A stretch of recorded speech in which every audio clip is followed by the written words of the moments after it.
Déménager à l'étranger et surtout seul, c'est une des choses les plus courageuses que l'on peut faire dans sa vie. Donc si tu l'as fait ou si tu envisages de le faire, bravo, parce que ça veut dire que t'as beaucoup de cran. Hola! Bienvenue dans cette nouvelle vidéo sur ma chaîne. Si c'est la première fois que tu viens sur ma chaîne, je suis Farida et bienvenue. Déménager loin de tout ce qu'on a connu dans sa vie, c'est quelque chose que quand même pas mal d'entre nous vivent, surtout les personnes qui viennent de mon pays, Madagascar, parce que c'est un peu le chemin classique à suivre après le lycée, d'aller déménager à l'étranger pour faire ses études supérieures. Et toutes les personnes qui viennent d'un pays où les opportunités sont pas incroyables, vous pouvez relate parce que on est ensemble. Donc je vais vous expliquer vite fait pourquoi moi personnellement j'ai déménagé, où j'ai déménagé, à quel âge, etc. Un petit peu les bases avant de vous expliquer ce que j'ai appris à travers tout ça, parce que ça fait maintenant 5 ans à peu près je pense que je vis seule loin de ma famille, hors de mon pays et de tout ce que j'ai connu. Donc cette vidéo, si t'es quelqu'un qui envisage de déménager à l'étranger ou si tu viens de déménager à l'étranger, c'est pour toi. Ou si t'es juste curieux de voir comment je l'ai vécu ou comment les personnes dans mon cas le vivent, c'est pour toi aussi. Et je vais faire ça en me maquillant. J'ai déjà fait mes sourcils, le reste je vais le filmer. Au niveau du contexte, je vous ai dit que je venais de Madagascar, je suis née là-bas, j'ai grandi là-bas, toute ma vie là-bas, jusqu'à ce que ça soit le moment de partir après avoir eu mon bac, donc après le lycée. Et à ce moment-là, je suis partie en France. Après mon petit rêve c'était d'aller au Canada déjà depuis ce moment-là, enfin actuellement je suis à Montréal au Canada, mais je suis d'abord allée en France. En fait moi ça s'est vraiment fait progressivement au niveau de comment j'ai pris mon envol on va dire, parce que d'abord je suis allée à Nice et là-bas j'ai de la famille, puis je suis allée à Paris, là-bas j'avais pas de famille mais j'étais quand même dans un pays où j'avais des gens que je connaissais, où j'avais quand même de la famille et que si j'avais un gros problème je savais que je pouvais prendre l'avion, aller les voir, ou même si j'avais une urgence mes parents pouvaient tout à fait venir de Madagascar jusqu'en France. Le gros challenge pour moi ça a été de partir au Canada et je suis partie en janvier là parce qu'ici je connais personne, c'est archi loin, du coup mes parents ne peuvent pas venir si j'ai un problème. Vivre à l'étranger, ça apporte quoi ? Déjà première chose, tu prends énormément d'indépendance, c'est vraiment le truc le plus évident, c'est pour ça que je commence par ça. Tu deviens archi indépendant, évidemment t'as pas besoin de partir à l'étranger pour devenir indépendant. C'est un peu la même expérience juste quand tu déménages hors de chez tes parents. Mais je trouve que quand tu déménages à l'étranger, tu prends plus vite de l'indépendance et plus vite de la maturité. T'es confronté à plus de choses et à plus de responsabilités. Et je trouve que c'est une bonne façon d'apprendre à se responsabiliser et à devenir adulte. T'es juste obligé de régler tes problèmes seul. Mais ce qui est bien c'est que ça t'apprend justement à développer ta capacité à résoudre les problèmes de la vie courante. Mais en vrai quand j'y pense, si tu vas dans un pays étranger, tes parents ils pourront même pas t'aider, même par téléphone, parce que le système ne sera pas forcément le même dans ton pays d'origine et le pays dans lequel tu es. C'est mon cas justement. Ça te force encore plus à ok, il faut que je me débrouille seule, cette fois c'est moi en fait et ça ne dépend que de moi. C'est vraiment effrayant mais je trouve que c'est très satisfaisant lorsque tu arrives à régler tes soucis. Ça t'apprend vraiment à prendre confiance en toi. Ah oui, et j'ai oublié de dire que la palette que j'utilise, si vous me suivez sur notre réseau, vous l'avez déjà vu 10 000 fois cette palette parce que c'est quasiment la seule que j'utilise vu qu'il y a toutes les couleurs et qu'elle est super, c'est la Bright palette de Beauty Bay. Et mon fond de teint c'est un NYX. Quand tu vis à l'étranger, tu apprends forcément à t'adapter et à respecter une culture qui est différente de la tienne. Donc ça augmente ta capacité d'adaptation et ta tolérance au niveau d'un lieu de vie qui est différent de ce que tu as toujours connu. Ça ouvre beaucoup l'esprit, ça apprend beaucoup de choses et ça te permet d'en apprendre beaucoup aussi sur toi-même. Troisième point, tu sors de ta zone de confort parce que déménager dans un autre pays, aller loin de tout ce que tu as toujours connu, c'est complètement sortir de ta zone de confort, ça demande beaucoup de courage. Et quand tu sors de ta zone de confort, qu'est-ce qui se passe? Tu pars à l'aventure, tu vis de nouvelles expériences, tu rencontres des personnes archi différentes de tout ce que tu as toujours connu et voilà, c'est l'aventure. Moi personnellement, c'était mes premières années d'indépendance, ça m'a permis d'expérimenter mes premières soirées, d'expérimenter c'était comment de pouvoir aller à des concerts, de sortir tard le soir, de rentrer tard le soir, en fait faire des choses que j'avais pas l'opportunité de faire lorsque j'habitais encore chez mes parents. Voyager, ça ouvre l'esprit, ça te permet de t'ouvrir au monde, de découvrir le monde et de t'ouvrir à des nouvelles réalités que tu pensais même pas que ça existait. Ouf, j'ai l'impression que mes lèvres elles ont disparu à cause du fond de teint. J'en mets un peu sur les oreilles aussi pour éviter la démarcation et dans le cou. Aller vivre dans un environnement différent de tout ce que tu as toujours connu, ça te fait devenir différent. Tu évolues parce que tu es face à de nouvelles choses et tes goûts peuvent changer, ton style vestimentaire, c'est un truc qui arrive beaucoup.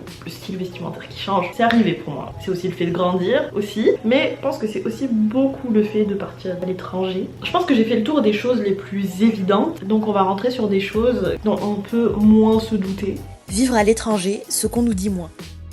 Faut savoir que quand tu déménages à l'étranger, tes amis, ils vont devenir ta famille, ou en tout cas les personnes sur qui tu vas compter, que tu le veuilles ou non. Parce qu'en fait, si tu tombes malade, si t'as un problème, c'est vers tes amis que tu vas aller, parce que c'est eux qui seront là physiquement près de toi. Donc il faut vraiment bien choisir ses amis, il faut bien s'entourer. Je sais que c'est plus facile à dire qu'à faire, et je trouve que justement ça te permet de développer des connexions vraiment profondes et des relations vraiment différentes de tout ce que tu aurais pu expérimenter si t'étais resté chez toi. Tu vois, t'apprends à apprécier ta famille beaucoup plus, parce que tu te rends compte d'à quel point il te manque. Ouf! J'en ai trop mis. Oh my god. T'auras aussi beaucoup de difficultés à te réhabituer à leur routine lorsque par exemple tu iras en vacances pour les voir et tout. Moi par exemple c'est mon cas. Ah, et aussi un truc qui arrive beaucoup aussi lorsque tu déménages à l'étranger. Moi ça m'est pas arrivé personnellement, mais je vois beaucoup de gens faire ça. Tu vas avoir tendance à traîner énormément avec des personnes de la même nationalité que toi, parce que ça te ramène à ce que t'as toujours connu, ça te ramène à ta zone de confort, ça te réconforte aussi parce que c'est la famille genre. Enfin c'est pas une mauvaise chose de traîner avec des personnes de ton pays, c'est une bonne chose même, mais ce qui est pas cool je trouve c'est de se fermer et de rester dans ce cocon et pas aller genre découvrir le monde extérieur et apprendre à connaître des personnes de nationalités différentes, etc. C'est vraiment des choix personnels après, mais moi je trouve que c'est super dommage. Et je trouve que le but aussi lorsque tu vas à l'étranger c'est justement de t'ouvrir vers de la nouveauté, ça va plus t'enrichir. Et vu que moi je suis vraiment une personne qui prône beaucoup genre le fait de vouloir toujours chercher à s'améliorer, devenir genre, j'aime pas le dire comme ça va être cliché, mais genre la meilleure version de toi-même. Voilà, moi je pense beaucoup et je vis ma vie de cette façon. Je vous dis là, mon make-up il va partir en gros freestyle. Finalement je suis vraiment pas satisfaite de mes yeux, je trouve que c'est trop simple, j'ai quand même envie de faire un truc un peu genre pop. On va rajouter d'autres couleurs, je sais pas du tout si je vais aimer ce à quoi ça va ressembler, mais on va essayer. Ouf, du bleu. Les difficultés que tu peux traverser. Le premier gros problème, je pense, lorsque tu vis à l'étranger, c'est d'être loin de ta famille. C'est vraiment le truc le plus évident. C'est vraiment genre une des premières choses à laquelle on peut penser lorsqu'on est en train de réfléchir à partir à l'étranger. Moi personnellement, je le vis bien quand même, mais il y a quand même des périodes où c'est très difficile. De manière générale, au quotidien ça va, mais c'est plus aux périodes des fêtes de fin d'année que je le ressens, genre à Noël. Au réveillon ça va encore, mais à Noël surtout. Ça fait genre depuis mes 18 ans que j'ai pas fait Noël avec ma famille. Bah depuis que je suis partie du coup, tous les ans je déprime, certaines années plus que d'autres. C'est vraiment difficile, mais c'est juste une question de quelques jours et après ça va. Ce qui est cool aussi c'est qu'on s'appelle quand même beaucoup avec mes parents. Le manque de la famille c'est difficile, ça peut être très solitaire parfois de déménager à l'étranger, surtout quand tu viens d'arriver, surtout quand t'as pas encore eu l'opportunité de te construire des bonnes amitiés. Il faut se dire que ce sera pas toujours comme ça, que par la suite tu rencontreras des personnes qui deviendront ta deuxième famille, avec qui tu pourras passer les fêtes et tout. Et il faut savoir aussi que on n'est jamais seul dans cette situation. Il y a d'autres personnes comme toi qui n'ont pas leur famille près d'eux lors des fêtes ou juste en général.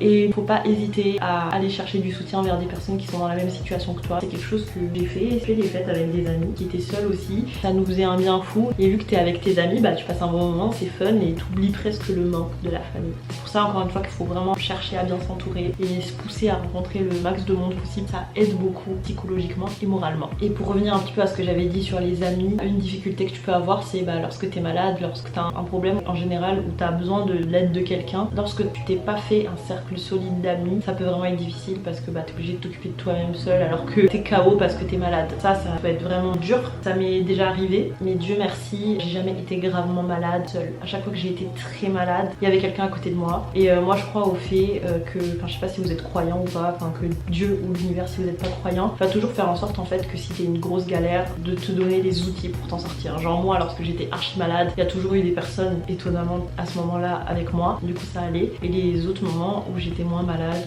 j'étais toute seule, mais vu que j'étais moins malade, j'arrivais à m'occuper de moi-même. Et toujours en parlant des amitiés, parce que je pense que vraiment les difficultés quand t'es seule, c'est vraiment toute la partie sociale, on peut dire. Ça peut être très difficile de se faire des amis à l'étranger. Il y en a qui ont de la chance, il y en a qui se font très vite et directement de bons amis proches et qui vont vraiment être leurs poteaux sûrs et tout sur le long terme. Moi je vous dis la vérité, c'était pas mon cas. J'ai eu des amis proches, mais c'est des amitiés qui n'ont pas forcément duré, et j'ai eu des longues périodes où j'étais quand même très seule, même si si vous me connaissez personnellement ou si vous me suivez sur les réseaux depuis longtemps, je sais que à travers les réseaux j'ai l'air très entourée. En ce moment je suis bien entourée, mais c'est plus genre il y a quelques années, même il y a pas si longtemps, pendant certaines périodes j'étais très seule.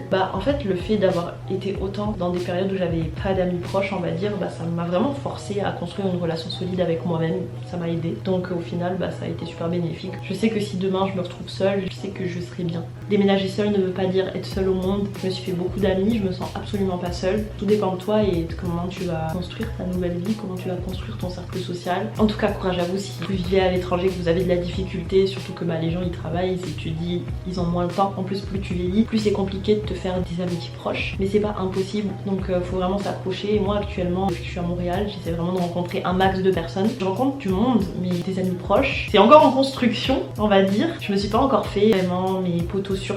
J'ai des bonnes copines avec qui je me sens vraiment bien et tout, mais j'ai pas encore développé genre amitié. Maintenant, dernier point, on va parler des aspects plus psychologiques et émotionnels, même si je l'ai quand même beaucoup abordé dans les points d'avant. Vivre à l'étranger a un impact unique sur ton développement personnel. Ça te fait énormément prendre confiance en toi, ça t'apprend en fait que tu es capable de beaucoup plus de choses que ce que tu pensais. Et surtout, juste le fait de partir à l'étranger, c'est tellement courageux, faut beaucoup de cran comme j'ai dit au début de la vidéo. Et juste ça, c'est un truc qui fait de toi une personne incroyable et capable. On va pas se mentir, pas tout le monde oserait aller vivre à l'étranger, loin de tout ce qu'il ou elle a connu. Donc encore une fois, bravo si tu l'as fait.